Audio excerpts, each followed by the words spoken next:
আমি যতক্ষণ থাকবো ময়দানকে সিংহের মতো আওয়াজ দিয়ে জিহাদের ময়দান বানাইতে হবে। জোরে বলেন, জোরে বলেন, পারবেন ইনশাআল্লাহ। লিল্লাহি তাকবীর। ডান পাশ বাম পাশ আওয়াজে নারায়ে তাকবীর। যতক্ষণ আমি আছি আওয়াজ হবে তো ইনশাআল্লাহ। ভয় পান কাউকে? কথা বলেন, কাউকে বান হয়? ভাই বলে দিলেন যে এক সময় ডানে বামে তাকানোও লাগতো, এখন ডানে বামে তাকানোর সুযোগ নাই। ডানে বামে তাকানোর, তবে হ্যাঁ এখনো মাঝে মাঝে আমি অনেক জায়গায় দেখি আমাদের দেশের দলের লোকেরা, নেতারা যারা বর্তমান সময় রাজনীতি করতেছে, অনেক সময় উনাকে আজকে দেখলাম ভিন্ন কথা বলতে, এর বাইরে অনেককেই দেখি আলোচকদেরকে বসায় মাঝখান দিয়ে এসে আধা ঘন্টা বয়ান করা যাচ্ছে। এটাও থামানো দরকার। এই গুণগুলা স্বৈরাচারীদের ছিল। নতুন করে কেউ যদি আবার স্বৈরাচারীদের ভূমিকায় নিজেদেরকে রাখে, যেই স্বৈরাচারীদেরকে 40 মিনিটের মাথায় বাংলার জনগণ বিতাড়িত করেছে, এখান থেকে যদি কেউ শিক্ষা গ্রহণ না করে তাদেরকেও 20 মিনিট সময় লাগবে, বেশি দিন লাগবে না। এজন্য সবার শিক্ষা নেওয়া উচিত। আমরা ভয় পাবো কাকে? শুধু যা করব কার জন্য? মুসলমান বাঁচতে হয় একবার, বাঁচবে মুসলমান, বারবার বাঁচে না, বারবার মরে না। মুসলমান বাঁচবে একবার, মরবে একবার। বাঁচা লাগে আল্লাহর জন্য, মরা লাগে আল্লাহর জন্য। এরপরে দুনিয়াতে কোন বেঈমান নাস্তিককে ভয় করে পরোয়া করে থাকা যাবে না। রাজি আছেন ইনশাআল্লাহ? আল্লাহু আকবার, আল্লাহু আকবার, আল্লাহু আকবার। দিন ইসলাম, দিন ইসলাম, জিন্দাবাদ, জিন্দাবাদ, জিন্দাবাদ, জিন্দাবাদ। ইসলাম, ইসলাম। আল কোরআনের আলো, আল হাদিসের আলো, তোমার নেতা আমার নেতা বিশ্বনবী মুস্তাফা, বিশ্বনবী মুস্তাফা। ধন্যবাদ সবাইকে। আলহামদুলিল্লাহ। এই স্লোগানটা বড় দামি স্লোগান। আমাদের নেতাকে জোরে জোরে বলেন।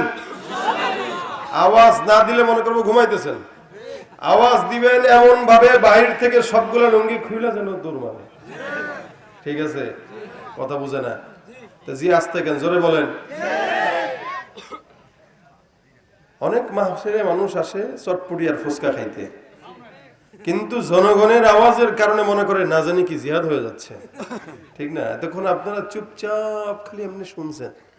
ভাই মাহফিলে আসলে এইভাবে শুনতে হয় না, আওয়াজ দিতে হয়। এটা মুজাকারা বলে। ড্রাইভার বাস চালায়, যাত্রী ঘুমায়, হেল্পারও যদি ঘুমায় সকালে উঠে দেখে খাদের মধ্যে পড়ে রয়েছে। আমরা হইলাম আপনাদের ড্রাইভার, আপনারা হচ্ছেন আমাদের জনগণ। আপনারা যদি ঘুমান তা আমরাও বয়ান খাদে নামা দেব। এই কারণে যতক্ষণ আমি আছি আমার সাথে হেল্পারের কাজ করতে পারবেন, আরো জোরে পারবেন ইনশাআল্লাহ। ওই ময়দানেতে যেতে তোমাকে হবে, প্রয়োজনে সব রক্তটুকু জমিনেই ঢেলে দেবে। ওই ময়দানেতে যেতে তোমাকে হবে, প্রয়োজনে সব রক্তটুকু জমিনেই ঢেলে দেবে। তবুও তোমায় লড়তেই হবে, মানিবে না পরাজয়।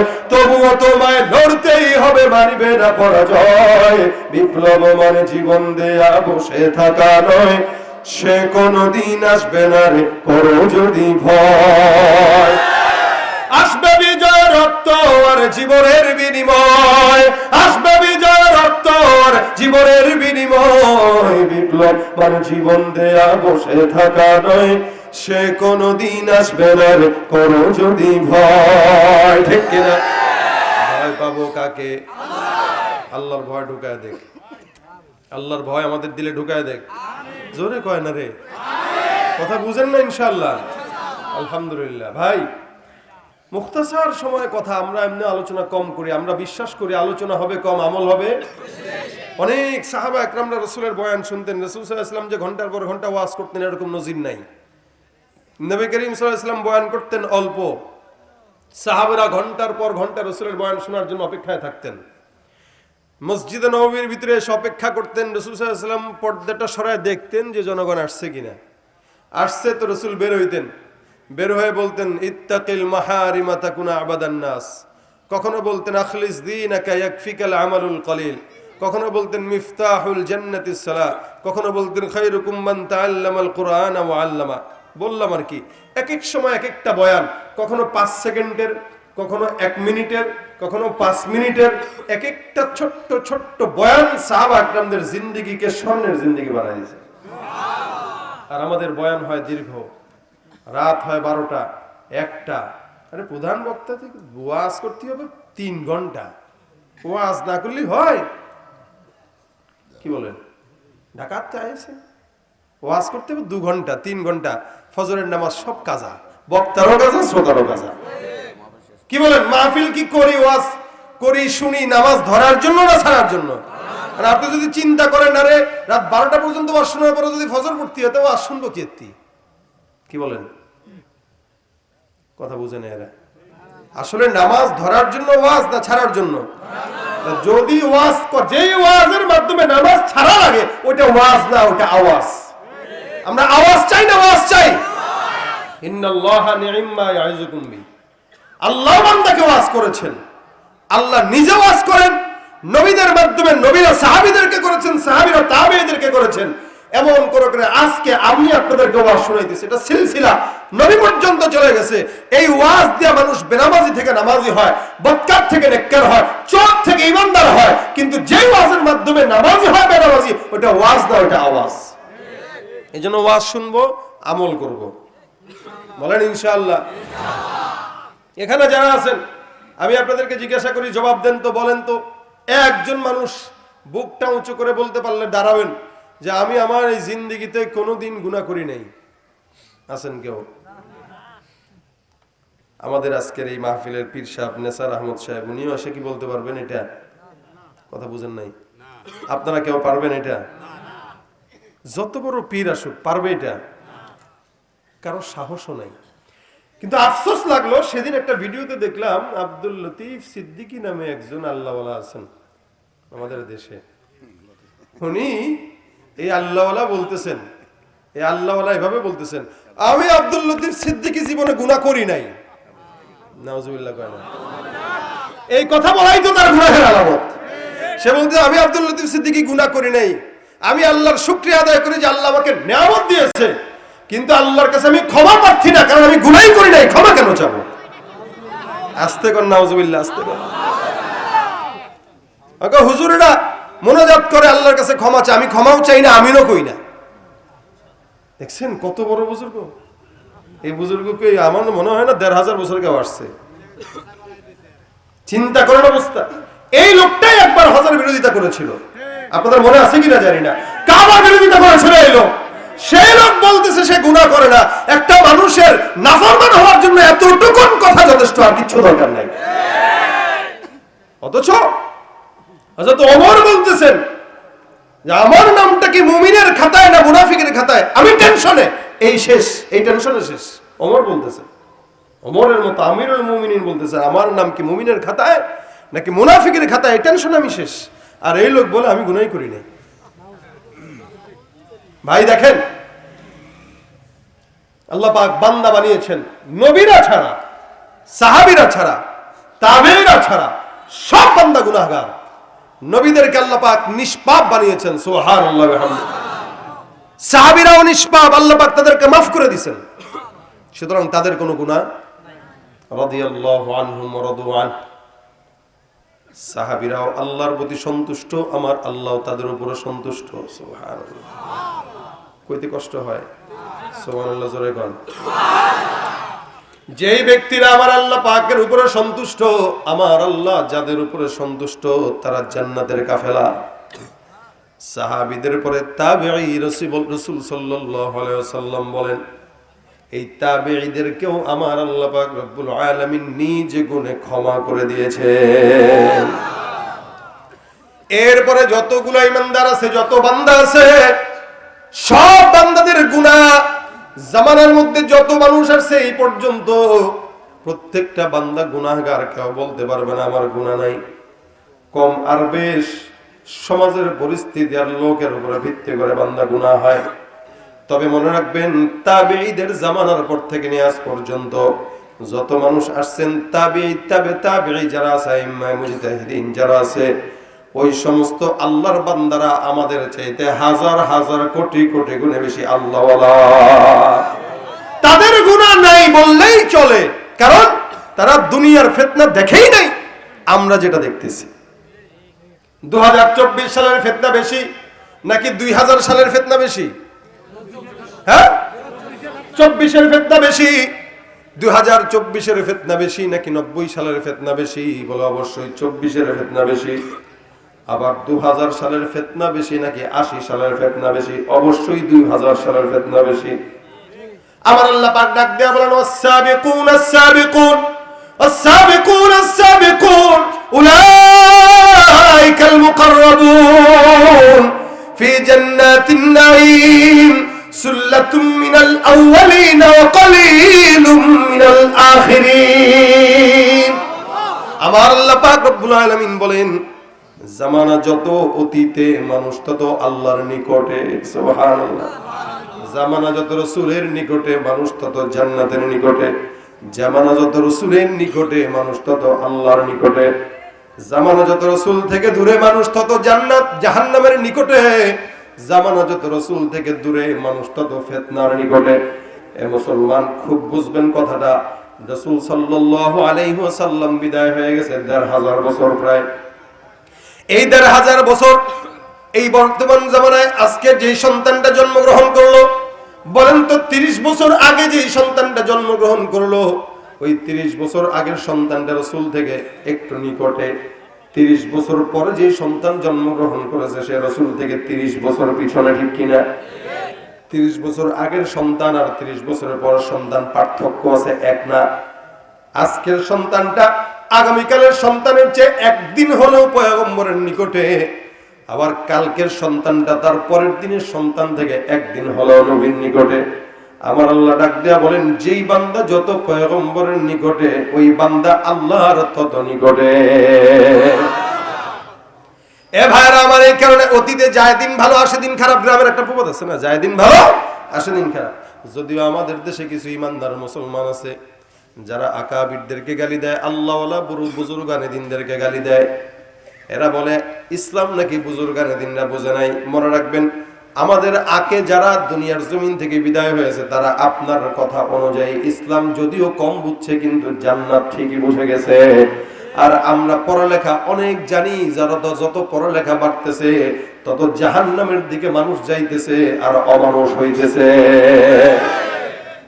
আগের কালের মানুষগুলো ছিল স্বর্ণের মানুষ, মানুষের ভিতরে শিক্ষা ছিল কম, আধুনিকতাও ছিল কম, কিন্তু এদের দিলের ভিতরে ছিল মালিকের ভয়। প্রত্যেকটা বান্দা নামাজের সময় বলাও লাগতো না, আজানের সময় দৌড় দিয়ে মসজিদে যাইত, নামাজ জামাতের সঙ্গে পড়তো। এই মুসলমান যদি আগের কালের মহিলাদের দিকে আপনি নজর দেন, দেখবেন আপনার মা খালারা পরপুরুষ যখন রাস্তায় দেখতো, পরপুরুষ দেখার সঙ্গে সঙ্গে দৌড় দিয়া পুকুর পাড়ে চলে যেত। পরপুরুষ নজরে পড়লে কি বলে বিল্ডিং এর চিপার মধ্যে যায় লুকাইতো, গাছের আড়ালে যায় লুকাইতো, এমনকি ঘন্টাটা একদম বুক পর্যন্ত নামায় দিত। আর বর্তমান সময়ের মা বোনরা রাস্তায় যখন হাঁটে, কিছু কিছু তো আছে ওড়না বুকে থাকলে সেটারে আবার সরায়া তারপরে শরীর দেখা দেয়। এটা হলো আধুনিকতার ছোঁয়া। জামানা যত আধুনিকতায় যাবে মানুষ তত জাহান্নামের দিকে আগাবে। এ মুসলমান নবীর উম্মত, আপনার আমার কথা চিন্তা করেন। আজ থেকে 30 বছর 20 বছর 40 বছর আগের দুনিয়ার হালত ছিল এরকম। আমাদের মা খালারা সকালবেলা তেলাওয়াত না করে কোনোদিন ঘরের কোনো কাজ ধরতো না। সকালবেলা সূরা ইয়াসিন তেলাওয়াত করত, বিকালবেলা সূরা ওয়াকিআ তেলাওয়াত করত, আবার রাত্রিবেলা ঘুমানোর আগে সূরা মুলক তেলাওয়াত করে ঘুমাইতো। প্রত্যেকদিন কম বেশি 3 বার তেলাওয়াত তারা করত। আর আমাদের বর্তমান সময়ে কোরআন ঘরের মধ্যে থাকে, টিভিটা ঢাকার কাপড় পাওয়া যায়, লেকিন কোরআনের মধ্যে ধুলাবালি জমে, পরিষ্কার করার লোক পাওয়া যায় না। আমার মা বোনেরা তেলাওয়াত করতো আগে 3 বার 4 বার। এমনকি আমি আমার ছোটবেলা থেকে আমি আমার মা বাবাকে দেখতাম। আমার বুঝ হওয়ার পর থেকে আমার যতটুকু মনে পড়ে, আমার ঘুম যখন ভাঙতো ছোটবেলায়, আমি আমার বাবার কোরআন তেলাওয়াতের আওয়াজে আমার ঘুম ভাঙতো, আমার মায়ের জিকিরের আওয়াজে আমার ঘুম ভাঙতো। ঘুম থেকে উঠে মায়ের কোলের মধ্যে যায় মাথাটা দিয়া শুইতাম। মা সুন্দর করে মাথায় হাত বুলাইতে আর বলতো সুবহানাল্লাহ, আলহামদুলিল্লাহ, লা ইলাহা ইল্লাল্লাহ। ঠিক না? আমরা আমাদের মায়ের কোলের মধ্যে মাথা দিলে সুবহানাল্লাহর জিকির পাইতাম। আমরা আমাদের বাবার কাছে ঘুমাইলে তেলাওয়াতের আওয়াজে ঘুম ভাঙতো। আমরা আমাদের ছোটবেলায় ঘুম ভাঙতো আমাদের মা বাবার কোরআন তেলাওয়াতের জিকিরের আওয়াজে। আর বর্তমান সময়ের বাচ্চাদের ঘুম ভাঙে মা বাবার মোবাইল, ফেসবুক আর ইউটিউবের আওয়াজে। এটাই হলো জামানার পার্থক্য। এই কারণে জামানা যত সামনের দিকে যায় মানুষ তত জাহান্নামী, জামানা যত পিছনে মানুষ তত জান্নাতি। আল্লাহ পাক রব্বুল আলামিন বলে বান্দা টেনশনের কারণ নাই। জামানা ফিতনার দিকে যাবে, ফিতনার দিকে আগাবে, কিন্তু টেনশন নিবা না, গুনাহ তো বান্দা করবেই। বান্দার গুনাহ নাই এটা বলা যায় না, তবে বান্দা গুনাহ করে। বান্দা যদি গুনাহ না করতো নতুন কোন জাতিকে আল্লাহ পাক রব্বুল আলামিন বানাইতেন। বান্দা গুনাহ করবে আবার নেকের কাজ করবে, একদিকে গুনাহ করবে আর একদিকে বলবে আস্তাগফিরুল্লাহ। সকালবেলা গুনাহ হবে, বিকেলবেলা বলবে আল্লাহ মাফ করে দাও। বিকেলবেলা গুনাহ করবে, সকালবেলা বলবে আল্লাহ মাফ করে দাও। এটাই হলো বান্দার শান।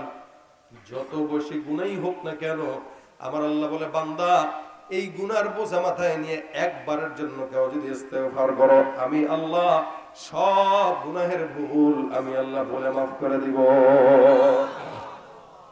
বান্দার গুনাহ হওয়াটা দোষের না, গুনাহের উপরে অটল থাকাটা দোষের। গুনাহ আমিও করি, আপনারাও করেন। গুনাহ প্রত্যেকটা বান্দার হয়। আর শয়তান যে ব্যক্তি নেক কাজ করে তার কাছেই যায়। দেখবেন মাদ্রাসার ছোট ছোট বাচ্চারা বেশি দুষ্টামি করে, শয়তান তার কাছে বেশি যায়। কেন? ওর ভিতরে মাল আছে। যেই ঘরে সম্পদ থাকে ওই ঘরেই চোর যায়। কি বলেন? বুঝেন না এই কথা? ঘরের ভিতরে সম্পদ আছে, ঘরের ভিতরে স্বর্ণ আছে 20 ভরি, টাকা আছে 5 কোটি। বাজারের টাকার থেকে জমায় জমায় টাকা বানাইছেন আর কি 5 কোটি। আমাদের দেশে বাজারের টাকা দিয়ে জমায়ও 5 কোটি টাকা, 3 কোটি টাকা ধরা খায়। দেখেন না আপনারা সংবাদে, গ্রামের মানুষ তো ভালো। তাহলে এই যে ভিতরে সম্পদ আছে বলে পুলিশও যায়, চোরও যায়, ঠিক না? ঘরে সম্পদ নাই, চোর যাবে কি করতে? ঠিক তেমনি ভাবে যেই বান্দার কলবের মধ্যে ঈমানের নূর আছে, যেই বান্দার কলবের মধ্যে ঈমান আছে, সম্পদ আছে, যেই বান্দার কলবের মধ্যে কোরআন আছে, শয়তানের মতো চোর ওই বান্দার কলবের মধ্যে ঢোকার চেষ্টা করে। আর আপনার ভিতরে মাল নাই, শয়তান কেন আপনার কাছে যাবে? আপনি নামাজ পড়েন যার কারণে শয়তান আপনার কাছে যায়। আপনি রোজা রাখেন যার কারণে শয়তান আপনার কাছে যায়। আপনি দান করেন কারণ শয়তান আপনার কাছে যায়। আর যেগুলো নামাজও পড়ে না, রোজাও রাখে না, পর্দাও করে না, খাজার দরবারে বসে থাকে, শয়তান তো ওরে দেখা কয় দোস্ত তুই থাকতে আমার টেনশন নেই। কথা কয় না? আমি কি শয়তান? আল্লাহ ও তো আমার চেয়ে বড়টা। আমার জায়গায় তারে দিলে সে আরো দায়িত্ব ভালো পালন করতে পারত। এই জন্য মুমিন নবীর ইমানদার আল্লাহ পাক রব্বুল আলামিন কোরআনে বান্দাকে স্পষ্ট জানায় দেয়, বান্দা গুনাহগার হবা, টেনশনের কোনো কারণ নাই। ইমানদার হয়ে গেছো, ইমানদার হওয়ার পর বান্দার দিলের মধ্যে যদি খারাপ লাগে, আহারে আমি খারাপ কাজ করছি, আমার আল্লাহ পাক রব্বুল আলামিন বলেন তোমার জন্য আমি আল্লাহ পাকের তরফ থেকে একটা বাণী আছে। আমি আল্লাহ পাক ঘোষণা করলাম, কুল ইয়া ইবাদিয়াল্লাযীনা আসরাফু আলা আনফুসিহিম লা তাকনাতু মির রাহমাতিল্লাহ। এ বান্দা তোমরা যারা নিজেদের অন্যায় করছো অন্তরের উপরে, নফসের উপরে, আমি আল্লাহ পাক রব্বুল আলামিন ঘোষণা করলাম তোমরা তোমাদের নফসের উপরে জুলুম করে থাকলে টেনশনের কারণ নিও না, পেরেশানি হয় না। আমি আল্লাহর রহমত থেকে নিরাশ হও না। একবারের জায়গায় 100 বার চাও, আমি আল্লাহ পুনরায় মাফ করে দিব। মাফের ঘোষণা আমার আল্লাহ পাকের তরফ থেকে আছে না নাই? কথা বল, আছে না নাই? সুতরাং টেনশনের কারণ নাই। গুনাহ আল্লাহ পাক রব্বুল আলামিন বান্দাকে ক্ষমা করেন ওয়াদা করছেন। নবী করিম সাল্লাল্লাহু আলাইহি ওয়াসাল্লাম হাদিসে গল্প বলতেছেন, গল্প আমার পয়গম্বর ডাক দিয়া কয়, হে আমার উম্মত, হে সাহাবা আজমাইনের দল, পূর্ববর্তী জামানার ঘটনা তোমাদেরকে আমি শুনাই। একজন বনি ইসরাইলের জামানার লোক এমন গুনাহগার ছিলেন, ওর মতো গুনাহগার ওই সময় কেউ ছিল না। বান্দা কি গুনাহ করছে? নবী করিম সাল্লাল্লাহু আলাইহি ওয়াসাল্লাম বলেন, ওই বান্দাটা একাধারে প্রায় 99টা খুন করেছে, হত্যা। 99টা মানুষকে হত্যা করা মানুষ